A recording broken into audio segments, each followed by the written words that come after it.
I reluctantly left my in-laws' place, dreading the fact that I had to visit the person I really didn't want to see, my mother-in-law. She's the mother of my beloved spouse, but I just don't get along with her. As soon as we got to my in-laws' house, my daughter started crying, maybe sensing my discomfort.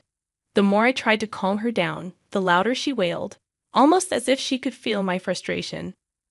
Then, unexpectedly, my nephew, the son of my brother-in-law, piped up, "Do you know why the baby's crying?" When my brother-in-law asked him, my nephew confidently replied, "Yes." Little did anyone know, that answer would later alter my destiny. My name's Willow, 29 years old. Ken and I have been married for 2 years, and we clicked from the start. We're more like best friends than anything else. Ken's mom, however, isn't a fan of our bond. She's made clear, not directly, but through her actions, that she's not fond of me. Whenever we're alone, she makes sure to give me a hard time. It's like she's protecting her son, Ken, fiercely. When we visit her, she gets visibly uncomfortable when Ken and I chat.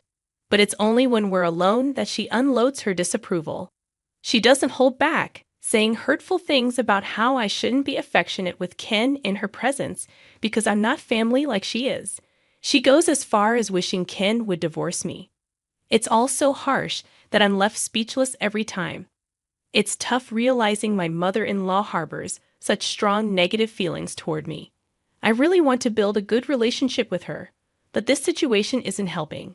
I've kept it from Ken, thinking it might make things worse. Looking back, I should have discussed it with him and created some distance from his mom early on. But I was so desperate for her approval. Things got even more complicated 6 months into our marriage when my mother-in-law started obsessing over grandchildren. It was like she couldn't let it go. One day, out of the blue, she said, "Willow, I think our family needs a boy as the heir." Everyone, including Ken, froze. Ken, bless him, stood up for me, telling his mom it wasn't okay to pressure us like that. He reminded her that having a child is a blessing, not a race, and our timeline is our own. Even though Kyle and his wife had a baby early in their marriage, it doesn't mean we have to follow the same path. He kindly asked his mom not to interfere too much. Despite my husband's efforts, my mother-in-law remained unimpressed. I chose to ignore her occasional icy glares. Kyle, Ken's brother, had tied the knot 5 years back, and soon after, his wife got pregnant, giving birth to a son, Billy, who's turning 4 soon. Billy adores being around us, and I can see him grow every time we meet. But what's remarkable is that Billy's words have been like a lifeline for me more than once. It all began when Billy was just 2.5 and started talking. One day, as I was about to leave my in-laws' place, Billy piped up, "Auntie, you should take a different road when you go home." Surprised, I asked him why. He replied, "The usual way isn't good. Take a different road." So I followed his advice that day. My husband had been drinking, so I had to drive. As I drove home, Billy's words echoed in my mind, leading me to take a different route. The next day, I was shaken to the core when the news reported a major accident on the exact road I was supposed to take the day before. I dropped the mug I was holding in shock. When I recounted my conversation with Billy to my husband, he dismissed it as mere coincidence. But Billy's comments continued to unsettle me. He never showcased his abilities in front of my husband or mother-in-law. It made me wonder if he possessed some kind of magical powers. One day, I decided to confide in my brother-in-law, Kyle. "Kyle, can we talk about Billy?" I asked, noticing a flicker of understanding in his expression. He took my arm and led me away from the others, speaking in a hushed tone. "What's going on with Billy?" he asked. "Well, maybe it's just a coincidence, but Billy has saved my life a couple of times," I confessed. "Saved you?"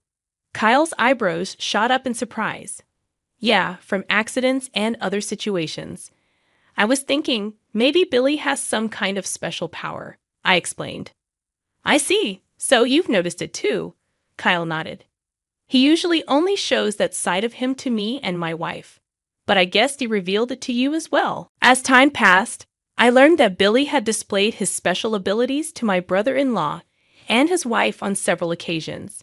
They didn't think much of it, as Billy had never made such comments to anyone outside the family. However, they understood the potential complications if Billy's power became public knowledge. So they made efforts to keep it hidden.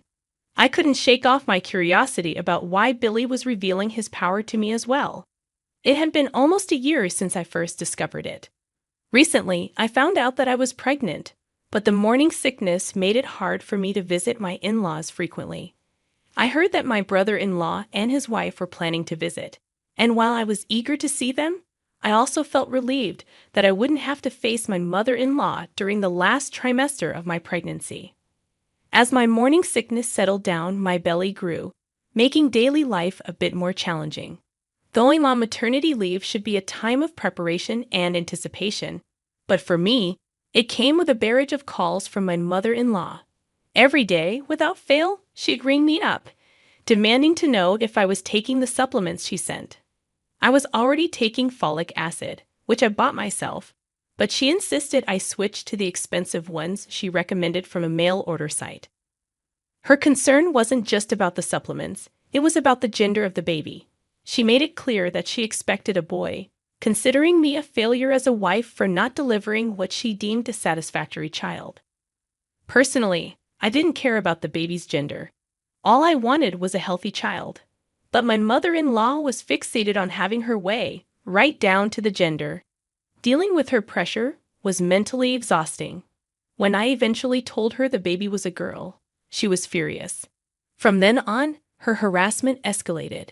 She insisted I take the supplements she sent, bombarded me with books on preparing for a second child, when I hadn't even given birth to the first one yet, and continued her daily calls.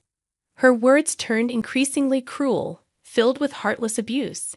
She called me a worthless wife, regretted allowing us to marry, and even suggested I divorce her son. It was relentless and deeply hurtful. After giving birth, I found myself worn out both physically and mentally, haunted by my mother-in-law's hurtful words. I couldn't bring myself to tell my husband how much they were affecting me. I didn't want to burden him. But more than that, I feared any backlash from my mother-in-law. Despite the daily battles with anxiety, I managed to bring a healthy baby girl into the world.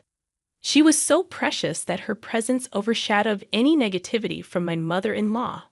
1 month later, my husband drove me to my in-laws' house to introduce them to our daughter. Alongside my brother-in-law, his wife, and Billy, I hoped to see my father-in-law and reconnect with them after some time apart. As we approached their house, I felt a knot of apprehension. I dreaded facing my mother-in-law's words again, but more than fear, I was eager to reunite with the rest of the family. Yet, the closer we got, the harder it became for me to walk, anticipating what my mother-in-law might say this time. I couldn't shake off the worry about her potentially hurting my daughter as she grew older. That thought weighed heavily on my mind. Despite my reluctance, I made my way to my in-laws' house. Thankfully, it was my brother-in-law who greeted us, along with his family, who had arrived earlier. My mother-in-law was busy playing with Billy in the living room when she noticed us. Suddenly, my daughter started crying, seemingly out of nowhere. My husband was concerned, but my father-in-law tried to reassure us, chalking it up to the change in surroundings. I did my best to calm my daughter, but she wouldn't stop crying. My mother-in-law let out an irritated sigh and muttered, "This is why girls are trouble." In that moment, I felt a surge of anger like never before. No matter how much I loved her son, I couldn't forgive her for such a comment. Why did the baby's gender matter? She was safe and healthy. I resolved to endure the day and never return. Then Billy, who had been playing happily, suddenly spoke up. His words made me exchange a glance with my brother-in-law. Maybe he was using his power. When my brother-in-law casually asked why the baby was crying, Billy confidently responded, saying the baby felt sorry for me and wanted my mother-in-law to stop bullying me. My husband was taken aback, and everyone in the room turned to my mother-in-law, who seemed shaken and muttered something about Billy being strange. Billy boldly spoke up, revealing that Grandma had been mean to Auntie for a long time. Even when the baby was still in Auntie's belly, the baby didn't like it at all. My husband, taking it seriously, asked Billy if it was true. Billy confirmed it and said the baby wished she could tell Daddy, but he's too nice. She wanted Daddy to help Mommy. My husband thanked Billy, realizing the truth. He gave Billy a gentle smile before turning to his mother, his expression changing.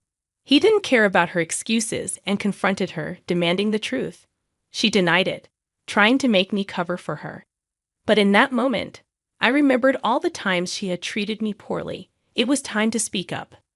I looked my husband in the eye and confessed that his mother had been bullying me since we got married. I knew it, but I was scared to tell him.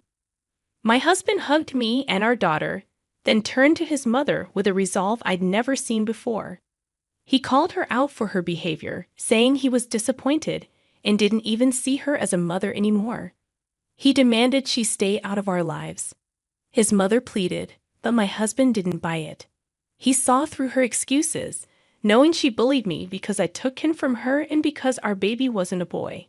He made it clear that he didn't want her involved with us anymore. It was a tough moment, but I knew it was necessary for our family's well-being. Why does it matter if our grandchild is a girl? I interjected, refusing to accept my mother-in-law's selfish desires. My husband, Ken, made it clear that he would choose me over her any day. He didn't want to continue a family with someone like her. My mother-in-law pleaded with Ken, begging him not to cut her out of his life. But he stood firm, looking at her with disdain. He reiterated that he was cutting ties with her, just as he had said. It was a heartbreaking moment, but necessary for our family's peace and well-being. In response to my husband's decision, my father-in-law and brother-in-law also chose to cut ties with my mother-in-law. My father-in-law even forced her to divorce him and leave the family home. With no money or place to go, she had to return to her parents' house. However, there, she was treated more like a housekeeper than a family member. It seemed like karma had caught up with her, and she was getting what she deserved. Meanwhile, we continued to visit my father-in-law and brother-in-law, maintaining good relationships with them and their families. Billy's magical abilities seemed to fade over time, and he rarely mentioned them anymore. Some say that babies and animals can sense things adults can't, but whether that's true or not, Billy's words had undoubtedly saved my life. Thanks to him, I'm now living a happy life. One day, I hope to share Billy's story, including his mysterious power, with my daughter. He played a significant role in our lives, and I want her to know about the extraordinary impact he had.